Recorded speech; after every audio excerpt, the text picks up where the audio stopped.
नमस्कार दोस्तों, welcome to my channel exam study. BSSC के द्वारा एक और नोटिस जारी किया गया है।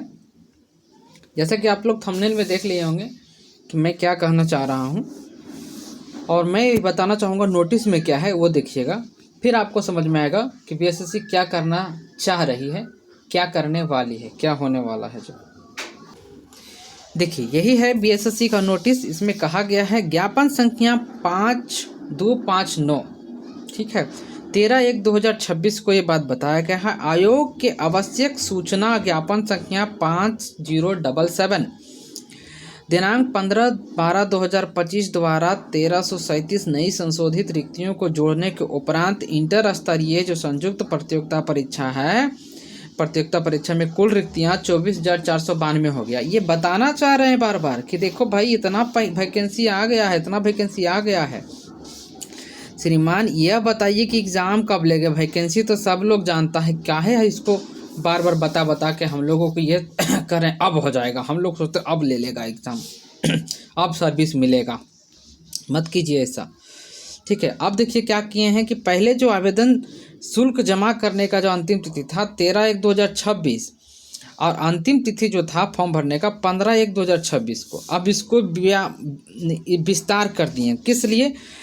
इसी अवधि के ख्याति विभाग से इंटर स्तरीय पदों के संबंधित प्राप्त अधियाचना की रिक्तियां के ज्ञापन में शामिल करने एवं अभ्यर्थियों के व्यापक हित। देखिए किस लिए अधियाचना को रिक्तियां में जब शामिल किया गया है ना, उसके लिए अभ्यर्थी को व्यापक हित है।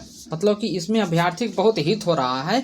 व्यापक हित को देखते हुए अंतिम तिथि 29/1/2026 और फॉर्म भरने का अंतिम तिथि 31/1/2026 कर दिया जा रहा है। मतलब क्या हुआ कि भाई जो 15 को ख़त्म होगा वो जाके 15 दिन और आगे टान दिए। अब यही कह के टान देंगे, फॉर्म में तभी भरावल ख़त्म हुआ है तो परीक्षा कैसे ले लेंगे तुरंत ये तुम्हारा। ये फॉर्म आपको मैं बता दूं कि 2023 में आया था।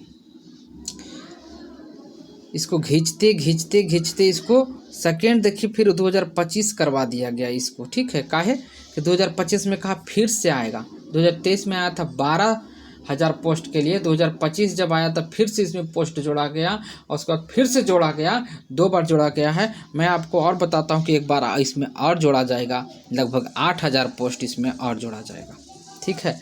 अब फिर से ऑन होगा।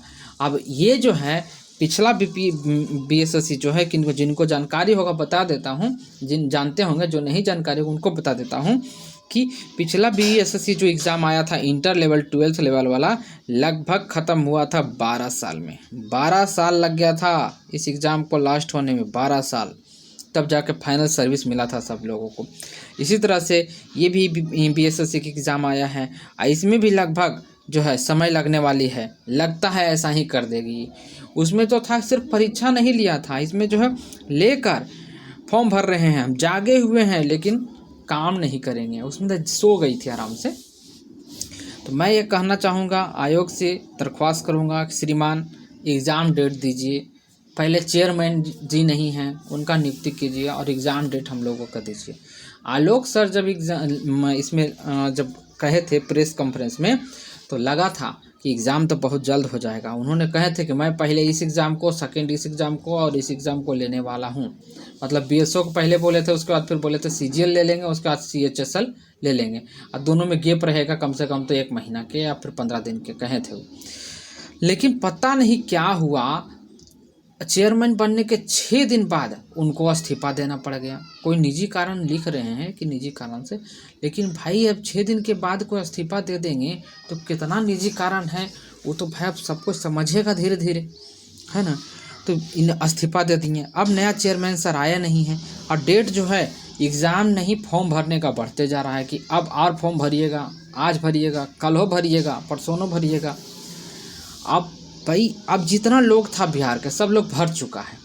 अभी किसके लिए डेट निर्धारित किया, आगे बढ़ाया जा रहा है सर? सब तो भर ही चुका है, और जो नहीं भरा है वो नहीं भरेगा, वो मन मस्ती है और सिर्फ भीड़ बढ़ाएगा, कोई फायदा नहीं है। तो अब डेट बढ़ गया है दोस्तों, जो नहीं भरे हैं जो भर लीजिए, जो भर लिए हैं वो अब इंतज़ार कीजिए कि कब आपका एग्ज़ाम होगा, समझे। और दूसरा आपके पास कोई उपाय नहीं है, ना ही हमारे पास है। तो हल्ला करने से कोई फ़ायदा ही नहीं। इसीलिए चैनल से जुड़िए और तैयारी में मन से लगिए। डेली सेट प्रैक्टिस करवाया जा रहा है।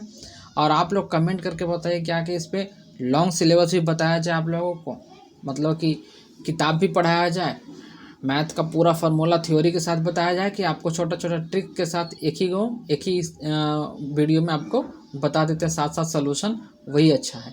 तो आप बताइएगा। और मैं इसके साथ क्या कहूँ, चेयरमैन सर के साथ यही मैं बात कहूँगा कि श्रीमान थोड़ा इस बात पे ध्यान दीजिए कि बच्चों को व्यापक हित है, स्टूडेंट को तो है ही है, जो फॉर्म भर दिए उसका भी व्यापक हित का ध्यान रखिए और समय एग्ज़ाम करवाइए। क्या है कि लोग बूढ़ा होते जा रहा है, फिर बूढ़ा में दिक्कत हो जाएगा, फिर उस समय पेंशन लेगा कि नौकरी करेगा, है ना। इसीलिए आप इस पे ध्यान दीजिए। That's all, thank you. जय हिंद, जय भारत।